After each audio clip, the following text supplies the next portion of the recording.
Di negeri ini, kasus korupsi terus muncul silih berganti. Nama, jabatan, dan angka kerugian negara berganti setiap hari.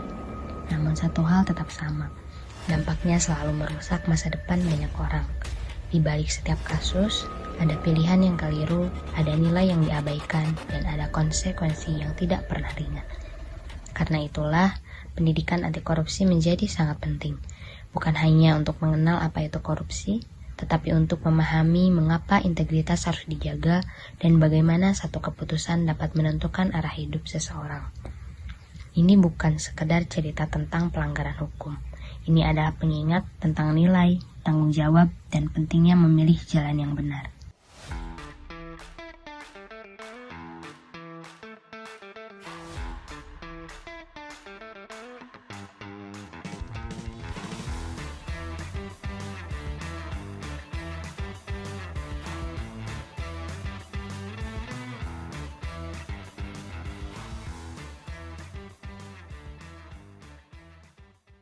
Baik semuanya, kali ini kita bahas mata kuliah pendidikan anti korupsi.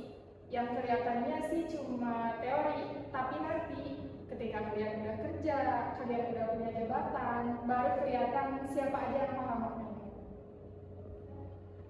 Aduh, ngantuk banget. Ini matkul paling males sih. Padahal korupsi itu jauh banget dari hidup aku. Lihat deh, si Adit dari tadi main HP mulu. Padahal kan ibu lagi ngejelasin hal penting ya. Udah biarin aja so, mungkin dia belum sadar aja tentang pembelajaran ini.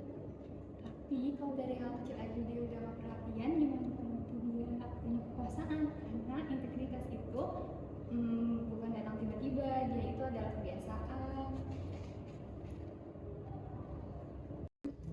Ingat ya, pendidikan anti korupsi itu bukan dipakai hanya untuk sekarang, tapi nanti di masa depan kita bisa lihat gimana hasilnya.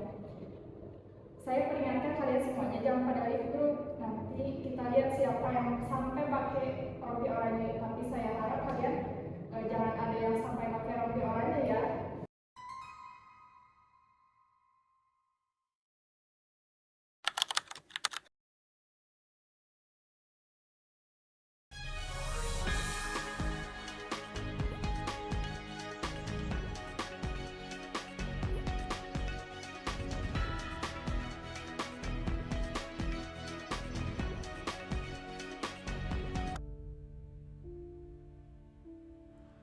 Semua ini berawal dari sikap sepele. Waktu kuliah, aku pikir belajar soal korupsi itu cuma formalitas. Aku pikir asal pinter, punya relasi, semua bisa diatur.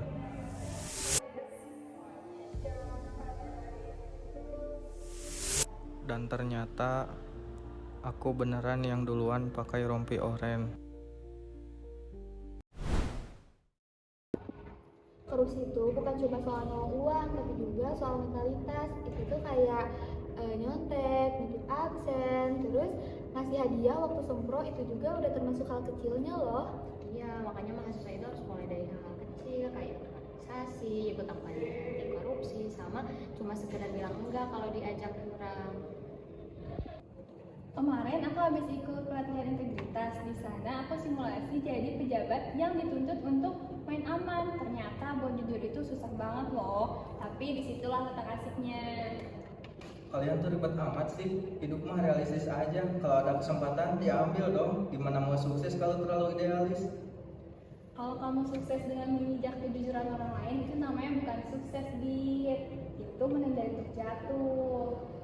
Setuju tuh, sukses itu bukan cuma soal uang, tapi juga soal hati yang bersih.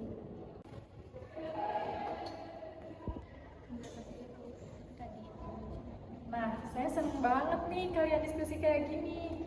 Kalau di kampus aja udah cuek sama nilai kejujuran, gimana nanti kalau kalian udah punya kekuasaan?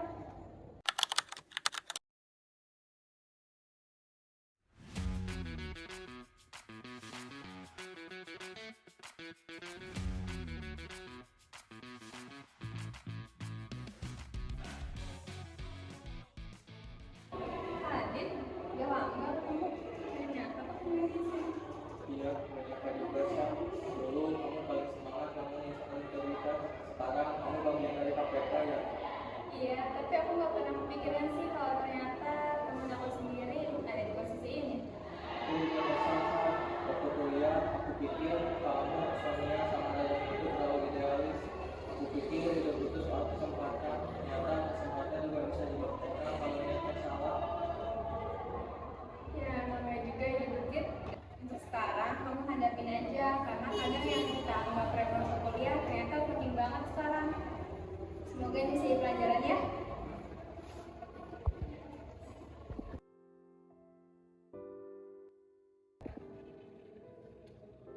Sedih banget ya, padahal dulu kita sekelas gitu sama dia. Iya, sedih banget. Tapi ini jadi pengalaman kita nggak sih? Pendidikan dulu kita nggak pada di kelas, tapi harus jauh dari kehidupan nyata. Aku juga sedih banget kan. Tapi ternyata dulu kita waktu menjadi mahasiswa nggak ada yang sia-sia ya. Ya tugas kita sekarang kita harus menjaga aktivitas biar nggak ada teman-teman kita lagi yang udah kayak Adit. Kamu benar Sal, soalnya mahasiswa itu bukan cuma soal IPK tapi juga soal karakter. Anak-anak, inget ya, korupsi itu bisa dicegah kalau dari muda kalian udah berani jujur, disiplin, dan juga peduli. Jadilah generasi yang bukan cuma pintar, tapi juga berintegritas.